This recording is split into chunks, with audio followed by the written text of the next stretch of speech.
Mana nih yang lainnya? Hah, Cuma 2 malam orang. mingguan, Pak. Tahu gitu diliburin sama saya.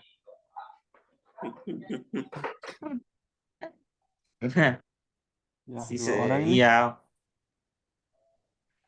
Tahu gitu diliburin sama saya malam minggu. Ya. Ya.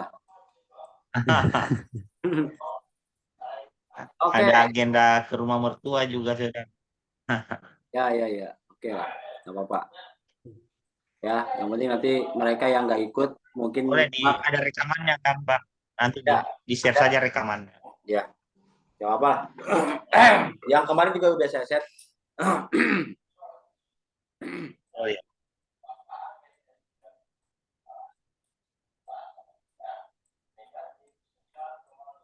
Udah ke pengantar skema ya kemarin ya? Ini udah dibahas tadi malam? Sudah, Pak, sudah. Sudah. Sudah. Isi skematik sudah? Isinya belum. Belum? Nah, ini. Belum. Baik, pada Iya. hari ini, malam hari ini ya, live yang keberapa saya lupa, nggak tahu. Nanti yang penting Ya, soalnya ada ya, liburnya biasa. Jadi ya, 8 lah mungkin, pertemuan 8. teman 8 ya. Ya, tapi kalau di Karena apa ada liburnya. di absensi itu saya udah dibuat format 12 kali sih totalnya. Gitu. Di daftar hadir itu ada formatnya udah 12 kali pertemuan. Nah, pada malam hari ini saya akan melanjutkan mengenai pembahasan tentang pengantar skematik ya. Jadi ini masih bab pengantar skema ya. Dalam bab ini selanjutnya adalah mengenai isi skematik. Apa saja yang ada pada skematik atau isi dalam skematik ini. Skematik itu yang pertama ada namanya blok diagram. Nah, seperti ini blok diagram atau daftar isi. Tapi tidak semua skematik ada blok diagramnya, begitu ya. Ini contohnya blok diagram. Nah, ini blok diagram namanya. Ya. Ini semua ini blok diagram. Artinya adalah blok diagram adalah semua rangkuman isi yang ada pada skematik tersebut, begitu ya. Di mana di sini ada 3 poin ini CPU ya, termasuk CPU ada short grid juga di sini nyatu ya. Kalau yang ini not gridnya yang atas ya. Ini untuk tampilan yang ini ya, ini chip, ini juga chip juga dan ini IC CO-nya ya, EC. EC ini bermerek Nuvoton NPCE 791E. Ini blok diagram. Selanjutnya, pada skematik ini yang selalu ada, ini pasti ada nih namanya regulator. Semua skematik pasti ada yang namanya regulator. Ya. Regulator itu adalah suatu rangkaian atau komponen yang bisa memanipulasi tegangan, disebutnya regulator gitu. Ya. Bisa menaikkan atau menurunkan tegangan. Selanjutnya, ada namanya power sequence. Nih. Ini urutan signal ya atau tegangan dari awal sampai akhir ya, sampai signal terakhir, sampai laptop hidup nyala normal gitu. Ini jarang ada pada setiap skematik. Ya, jarang ada. Kalau di dalam skematik ada power sequence itu lebih mudah lagi dalam proses analisis kerusakannya.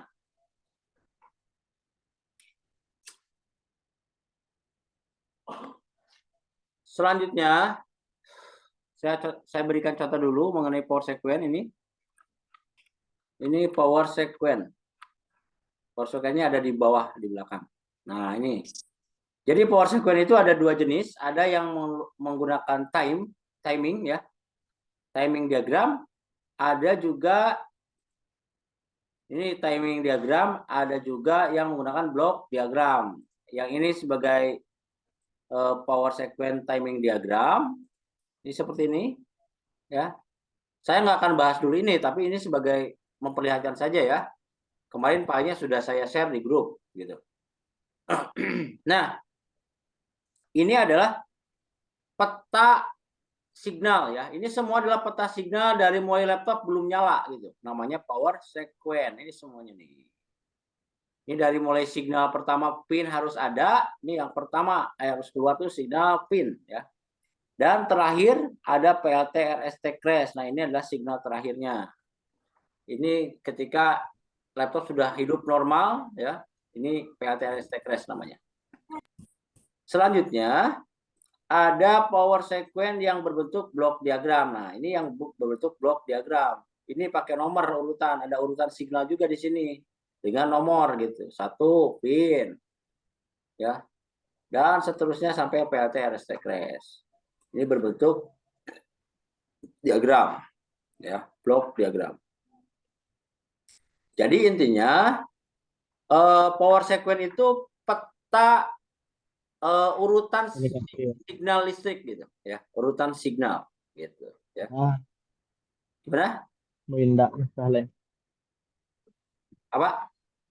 Tapi ini makanannya itu kadang tidak lama. Ini mau kalau mananya cuma minumannya lama.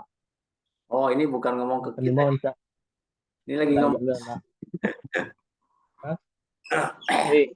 Kirain nanya saya. Andi. Baik, Ya kita kan lanjut. regulator itu maksudnya yang regulator ada di dalam skematik itu ya maksudnya. Yang nomor 2. Ini Gambar-gambar yang regulator ya betul. Dan setiap yang di dalam skematik ya.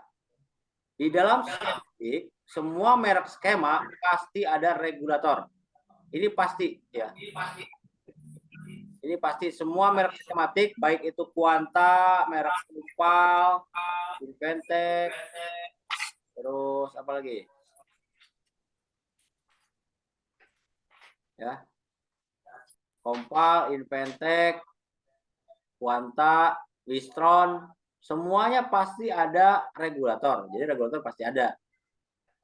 Contohnya seperti apa regulator? Ini regulator nih. Artinya regulator itu yang memodifikasi tegangan. Nah, seperti ini. Nah, ini regulator 3 dan 5 volt ya. Mengolah tegangan 19 volt menjadi 3 volt dan 5 volt sebelah sini.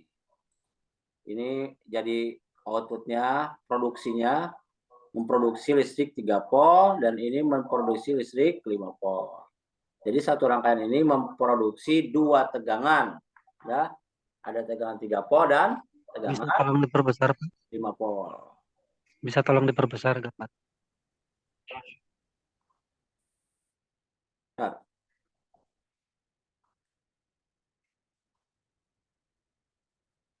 Nah, ini rangkaian regulator.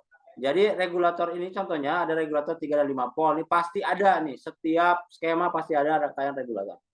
Ini dia memproduksi tegangan 5 volt dan memproduksi tegangan sebelah sini. Sebelah apa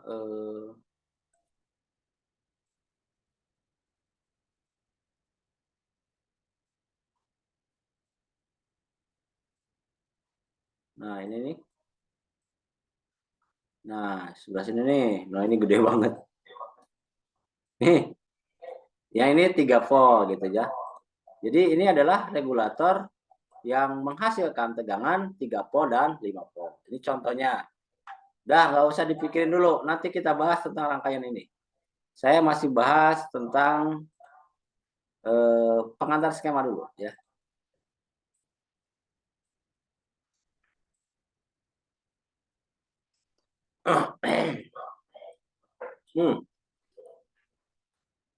Selanjutnya ada catatan revisi ya di dalam skematik itu selalu ada catatan revisi. Seperti apa contohnya? Nah, ini contoh catatan revisi. Ini semua adalah catatan revisi dari revisi-revisi sebelumnya dan catatan untuk revisi selanjutnya. Ini nggak usah saya bahas. Ini nggak perlu saya bahas tentang catatan revisi ya. tidak terlalu penting, begitu. Dan semuanya juga menggunakan dalam bahasa Inggris. Ini contoh nih Jet E7 MB. Ini ada rep D1A. Gitu. Rep E1A ini adalah catatan revisi untuk revisi selanjutnya gitu. Ya. Ini sampai rep G1A. A1A tuh. Ya. Sampai ini berarti kuanta ini yang Jet E7 repnya sampai ini. Rep B3B dan RAMP. Gitu ya. Ini mengenai catatan revisi. Oke, selanjutnya. Ini ada catatan nih, ya. Ini tugas mandiri nanti semuanya wajib mengerjakan ini. Agar paham skema, nih. Anda gambar ulang skematik. Menggambar ulang skema semua komponen yang mempengaruhi output separator, berarti menggambar rangkaian separator ya. Yang ada di modul Anda gambar ulang, itu ada rangkaian separator ya, atau power selector, penentu berapa tegangan yang akan dikeluarkan. Ini separator. Semua separator setiap merek harus digambar. Ini juga sama digambar. Skematiknya sudah kami kirimkan kemarin. Ada contoh 3 merek skema ya. Begitu. Ini wajib digambar agar Anda paham benar-benar rangkaian dalam skematik gitu. Itu tugas minimal Anda gambar yang kuanta aja. Menggambar rangkaian separator dan regulator 3 dan 5 pol. Ini nanti Anda gambar ini. Tugasnya ini aja nih. Tolong gambar skematik, digambar ulang. Halaman 29. Nah ini. Ini halaman 29 yang ini ya. Sesuai skematik aslinya digambar. Dan halaman 30. Udah, tugasnya itu aja. Dan yang ini halaman 30. Ini digambar ulang. Nanti hasil gambarnya tolong dipotongkan ke saya, kirim di grup. Gambarnya pakai apa? Manual atau bisa di Manual. laptop? Pakai manual boleh, pakai laptop boleh. Misalkan Pak ahli desain grafis pakai Corel, terserah. Ya. Tapi hasilnya nanti kirim ke saya gitu. Mau Yang Acer One ini ya? ya. Acer One 270. Ya. Mau manual pakai pulpen biasa boleh, mau pakai Corel boleh. Atau pakai aplikasi lain boleh. Ya. Yang penting Anda gambar. Paham tugasnya ini? Kalau nggak mengerjakan itu Anda agak telat pahamnya nanti. Tegangan-tegangan yang ada pada laptop ini mesti Anda pahami ya. 19 volt kalau dari adaptor ya. Ini mesti ada. Atau dari baterai itu 12 volt. Kalau dari baterai ini tegangannya 12 volt. Baterai. Nah, karena kita nyarbis itu selalu pakai power supply unit, maka ya biasanya kita jadi patokan itu adalah 19 volt yang ini ya. Selanjutnya, tegangan wajib hadir sebelum ditekan tombol power itu harus ada tegangan 15 volt, ini wajib hadir. Jadi awalnya 19 volt, lalu 15 volt harus ada, dan 5 volt juga harus ada, 3 volt harus ada. Sampai sini wajib hadir.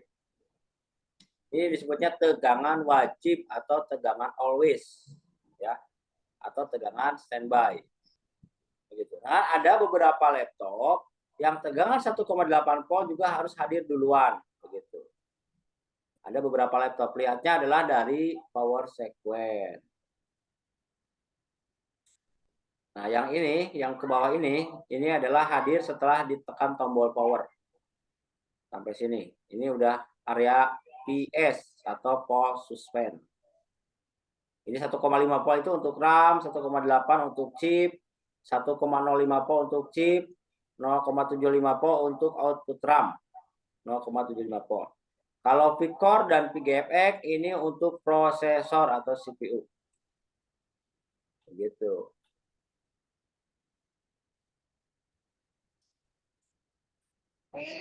Di mana V-Core adalah tegangan inti prosesor dan VGFX adalah tegangan untuk mengurus tampilan gitu ya. Mengurus tampilan atau mengatur tampilan. V-Core VGFX ini tidak menggunakan nama tegangan tetap ya. Karena tegangannya berubah-ubah antara 0,9 sampai 1,2 volt. Begitu. Semakin besar beban kerja prosesor, maka tegangan akan semakin tinggi. Begitu ya.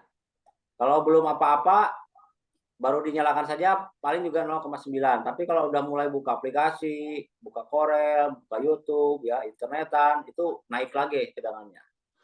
Kalau tegangan naik, maka prosesor suhunya akan bertambah. Kalau suhu bertambah, maka putaran kipas semakin kencang, begitu ya. Karena ada sensor suhu, ada RNTC. Oke, kita lanjut dulu. Itu mengenai tegangan. Ini ada catatan juga nih di sini, ya. Nggak tahu Anda udah baca atau belum.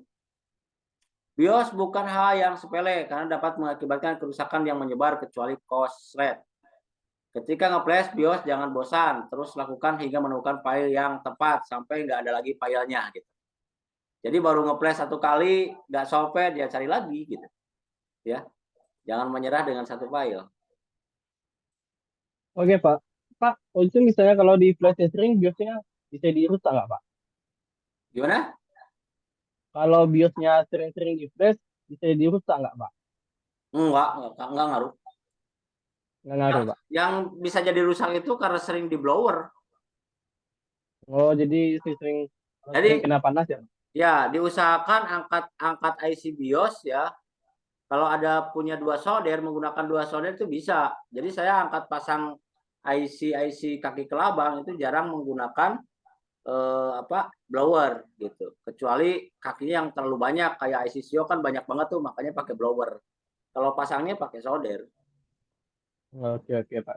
Jadi sekalipun Anda nanti misalkan nih IC regulator 3 volt dan 5 volt misalkan rusak, korslet umpamanya, ganti IC-nya. Itu kalau terlalu lama di blower ya, itu akan rusak juga itu. IC baru juga jadi rusak. Dia Makanya boleh, Pak, berarti ya, IC-nya. ya. Makanya IC itu nggak ada garansi ya. Komponen elektronika nggak ada garansi. Jadi kalau bisa rusak ya udah resiko begitu. Apalagi udah kena blower. Ya. Kayak gitu. Maka ketika di teknik ya, teknik pemasangan IC nanti saya kasih video ya, link video teknik pemasangan IC baru ya. Gitu. Nah, karena ada beda antara angkat pasang IC ya dengan IC baru. Kalau IC baru itu tekniknya kaki-kaki IC baru itu harus mendapatkan timah dulu sebelum dipasang gitu. Biar pada saat pemasangan tuh lebih mudah dan lebih cepat. Oh, ada pertanyaan, Pak? Ya. Oh, untuk penggantian IC BIOS, apakah harus menggunakan merek yang sama dengan yang ada di boardnya, atau bisa gunakan merek lain dengan kapasitas sama? Nggak perlu. Jadi merek bebas, yang penting kapasitasnya. Di bab BIOS ada ditulis. Oh, kapasitas. Ya, yang penting kapasitas. Oh iya. Ini saya buka lagi ya. Mana bab IC BIOS? Ini kan? Ini ya. Ada prinsip penggantian. Ini IC microcontroller. Berarti itu jalur kakinya IC BIOS itu semuanya sama ya, Pak? Kaki IC BIOS semuanya Sama. yang sama itu tegangan kerjanya. Tegangan kerjanya pasti di kaki 8. Kalau untuk dastanya, Pak? Gimana? Kalau untuk kaki dastanya, Pak? Kaki apa? Kaki dastanya? Ada kaki dastanya nggak, Pak? Kaki data. Ya. Ada yang buat data ada. Ada. Jadi lebih akurat buat data dilihat aja di skematik. Ini contoh gini. Oh. Tapi untuk IC BIOS itu semua kakinya 8 ya, modelnya kelabang. Ya.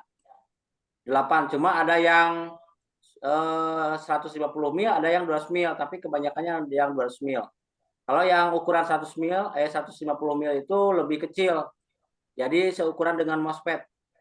Tapi ada mereknya, ada marking kodenya gitu. Oh, oke, Pak. Oh ya, Pak, misalnya ini kan kata Bapak ini kan nggak perlu yang merek sama, penting jumlah megabyte-nya sama kan, Ya. kapasitasnya. Nah, misalnya di kaki duanya, misalnya di jalur data, terus yang di IC lain itu, kalau kaki duanya beda jalur juga, Pak. Itu kalau kalau dipasang bisa diurus nggak, Pak? Bisa. Pokoknya gini, Bisa. kalau IC BIOS itu merek bebas, kapasitas sama gitu, ya. Jadi Anda nggak usah jalur-jalurnya gitu, nggak usah. Tapi yang jelas, ya, yang jelas ini apa namanya, untuk tegangan kerjanya itu biasanya sama, ini kaki 8, kaki 3, 7 dan 8 ya. Di sini acak ya, di sini 1, 6, 2, 5, 4, 3, 7, 8. Di dalam skematik itu pembentukannya acak supaya membentuk pola yang sistematis, tapi dalam real komponennya ini berurutan dari kaki 1, 2, 3, 4, 5, 6, 7, 8 begitu. Ya. Ini supaya mudah menggambarkan. Begitu. Nah, yang jadi patokan adalah ketika ganti IC BIOS, mereknya bebas, kapasitasnya sama, dan tegangan kerjanya sama gitu. Kalau misalkan yang Anda ganti tegangan kerjanya menggunakan 3 volt seperti ini kan 3 volt nih. 3 pi PCU, ini PCC-nya apa PDD-nya. Maka Anda harus ganti dengan IC BIOS yang menggunakan tegangan kerjanya adalah 3 volt juga. Kalau toh misalkan itu 1,8 volt, Anda juga harus ganti dengan IC BIOS yang 1,8 volt begitu.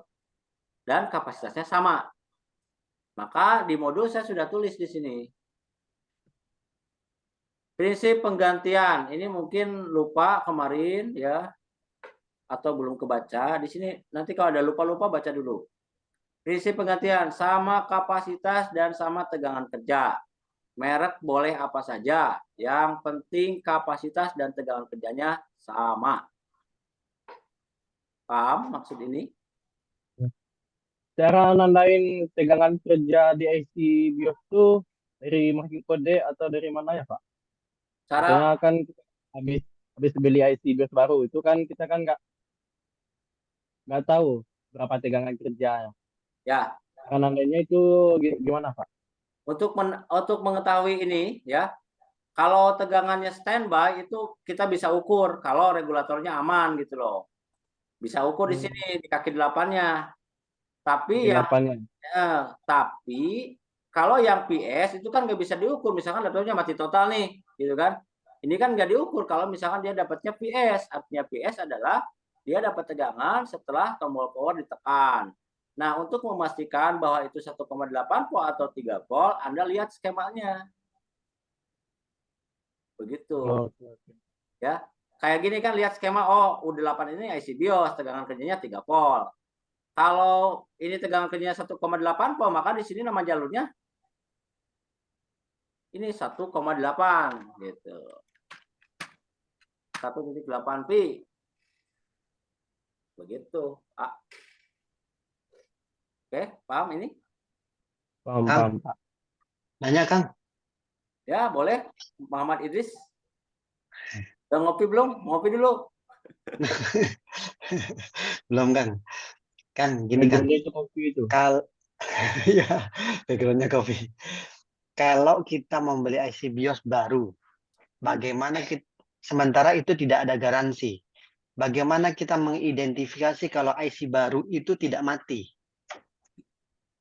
Belum dapat ilmunya saya, dan sampai saat ini nggak ada alatnya. Nggak ada Oh, alat. belum gitu. Karena kalau ini kan bisa diukur nih. Kalau yang ini ada yang satu akan bilang tadi nggak bisa diukur nih. Hmm.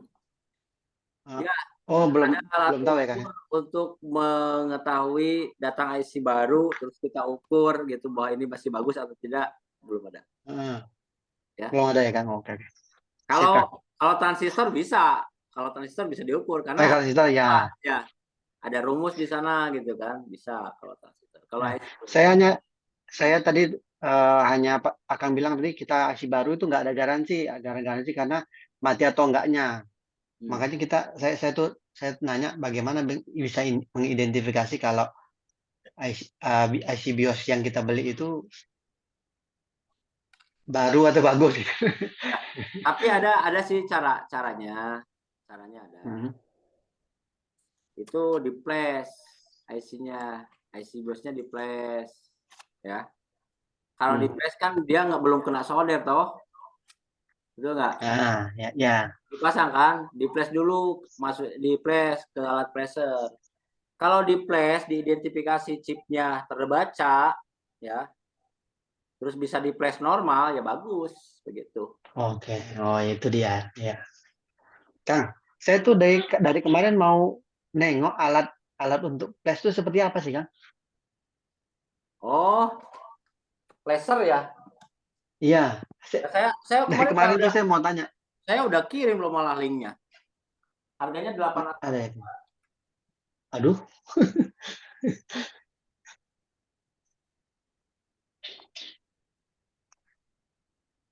Kalau pengen yang murah meriah pakai EJP, Kang Idris. EJP? Mendingan sabar Digitech dulu dulu. deh ya. Kalau EJP ya. beli yang kayak gini RT809, mendingan saya sarankan jangan beli yang EJP ya. Ya, nanti banyak nggak kompatibel ya, banyak error nanti. Ya, cuma minusnya itu banyak IC yang nggak kebaca. Kasihan sama Anda ya, memang murah sih sekitar 2.000 lebih gitu ya yang EJP. Soalnya saya pakai dua-duanya, EJP sama RTF. Ya, maka Anda mending Link pembeliannya mana ya? Saya nggak lihat kemarin. apa? Link pembeliannya. Link pembeliannya nanti saya kirim lagi deh. Ya, saya kirim lagi. Soalnya banyak ya. Beli yang ini. Yang di ya RT809F dan sudah lengkap dengan konverternya ya, konverter 1,8 volt. Jadi kalau IC BIOS-nya 1,8 volt, Anda pakai ini ya. Begitu. Nanti link videonya saya kasih deh, video cara nge-flash yang 1,8 volt. Caranya, cara pasangnya seperti apa ya. Karena ini ada triknya nih, kalau kebalik pasang jadi panas IC-nya kalau yang pakai ini. Oke. Baru kelihatan ya. Ini flash. Tapi kalau kan. kalau apa namanya? Nge-flashnya yang 3 volt, yang nggak usah pakai konverter, langsung aja. Ini bebas, ini slotnya ada 2 nih. Ya. Ada bawah, ada atas gitu kan. Bisa di atas, bisa di bawah sama aja. Karena jalurnya paralel dia. Tinggal dikunci aja gini. Gitu. Siap. Cara nge-flash kemarin udah ada di link video saya, tinggal tonton aja. Ya. Makasih, Kang. Tapi kemarin saya lupa nggak di videoin itunya apa, teknik angkat IC BIOS-nya. Nanti saya videoin lagi. Siap. Gitu ya. Ada lagi yang mau ditanyakan boleh. Karena ini penting banget nih. Banyak kasus laptop mati total gara-gara firmware-nya rusak gitu, ya. Terutama laptop yang baru, yang muda-muda. Kang, sharing kasus boleh? Boleh. Saya ada laptop Asus tipenya Acer yang motherboardnya sama kayak Axio TNH. Terus kasusnya dia fake charging, dalam arti dia nggak mau ngecas, Kang. Nah, itu biasanya di area mana ya, Kang ya? Jadi kalau tanpa baterai, nggak bisa ngecas juga, nggak bisa hidup dengan baterai.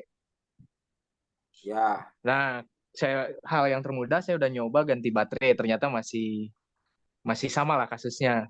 Nah, biasanya itu di area mana, Kang? Area separator. Area separator. Makanya nanti pembahasan rangkaian separator harus betul-betul dipahami, ya. Karena logikanya sama saja walaupun beda merek apa, walaupun beda merek skematiknya. Tapi ini prinsip kasusnya sama. gitu. Nanti ada apa troubleshooting juga atau contoh kasus, nanti saya kasih soal biar Anda yang pecahkan gitu. Ya. Contohnya misalkan laptop pakai baterai saja nyala, pakai adaptor saja tidak nyala gitu kan kasusnya. Atau Ya, kalau pakai pakai kedua-duanya tidak nyala, pakai baterai saja nyala gitu kan, banyak kasus di separator itu kasus-kasus laptop tuh kayak gitu ya. Nanti kalau udah dibahas rangkaian separator Anda tambah paham, tambah ngeh, nanti logikanya sama saja. siap. Oke ya, Oh, Kang Atep? ada pertanyaannya, Pak?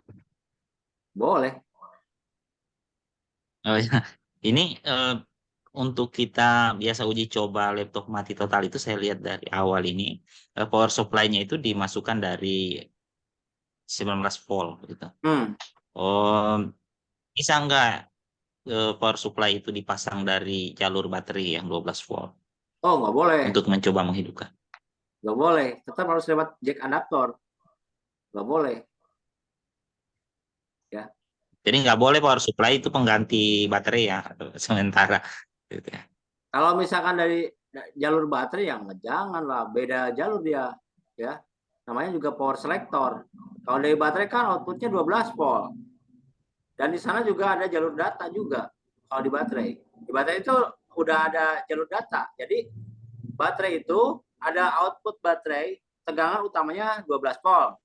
Yang pertama. Yang kedua, ada dua kaki, itu tegangannya 3 volt. Itu sebagai tegangan data ya, untuk komunikasi data antara baterai dengan IC CO, begitu.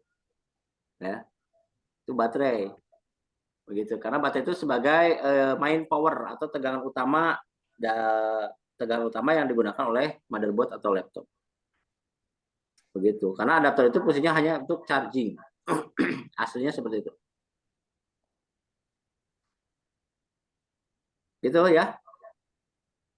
Ya, makasih ya. Ya. Ada lagi yang mau ditanyakan, boleh? Masih 6 menit. 6 menit lagi tuh. Biar nanti saya nggak dulu bahas lanjutan, nanti biar break dulu gitu. Gimana? Kang, nanti kalau bisa di-share Kang, kira-kira dalam masalah repair laptop tuh kira-kira di posisi mana yang sering kena nih. Biasa kan dalam satu dalam satu barang tuh berarti ini nih kelemahannya nih di sini nih.